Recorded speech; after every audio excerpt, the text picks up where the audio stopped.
So, learning basic Pilates exercises is crucial because they establish the foundational skills that are needed for proper form, core strength, body awareness, and they're really essential for safe progression throughout more challenging exercises. So, take two exercises such as spine stretch forward and rollover. You see elements that are needed in rollover that you develop in spine stretch forward. So, let's take a look at both of those.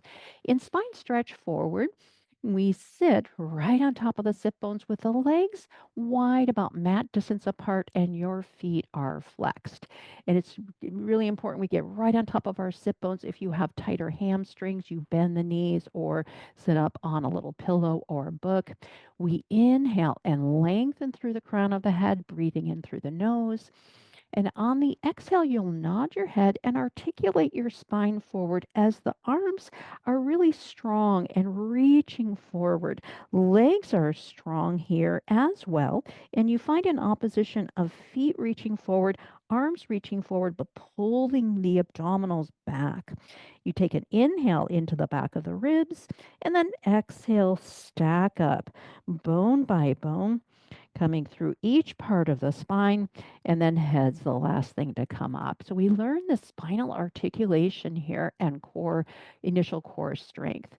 And on the exhale, you nod and imagine you're peeling each vertebrae away from an imaginary wall behind you.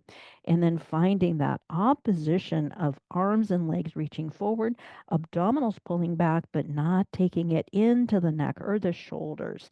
Inhale into the back of the ribs, and then exhale, really contracting your abdominals there, developing that initial core strength needed for that articulation of the spine, which we do in so many exercises. Inhale, we'll take one more here.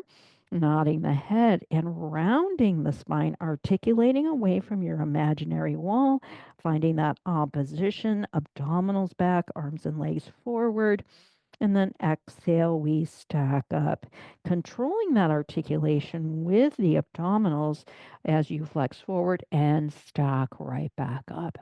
So let's take a look at how all those elements are within our roll over, which is a little bit more challenging.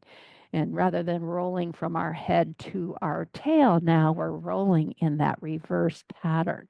So we're going to start legs in a tabletop position. Deepen your abdominals, and then we start with our legs at a diagonal. We inhale to hinge. Now, here's the articulation. You articulate pelvis to the upper part of the spine as you control that rollover.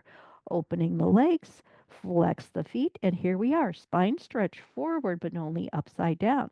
And then we control that articulation. Now, here's the opposition, reaching through the heels and deepening that core connection as I control that roll down all the way to my diagonal and then bringing the legs together. Inhale for a hinge. Now, core strength and articulating the spine off the mat into that rollover position and then open and flex. And then here's the opposition, controlling the weight of my legs as they're reaching away with that core strength, rolling down out to that diagonal and then all the way together and bend. Now, that is a much longer exercise, but you can see how learning the essentials in our spine stretch forward, teaching that spinal articulation, controlled breathing, a lot of core strength and opposition. And then we see that again in more challenging exercises so that we work more on quality of movement rather than quantity, working on that core control rather than momentum, and really preventing injury. So hopefully that was helpful, and I look forward to seeing you in beginning Pilates.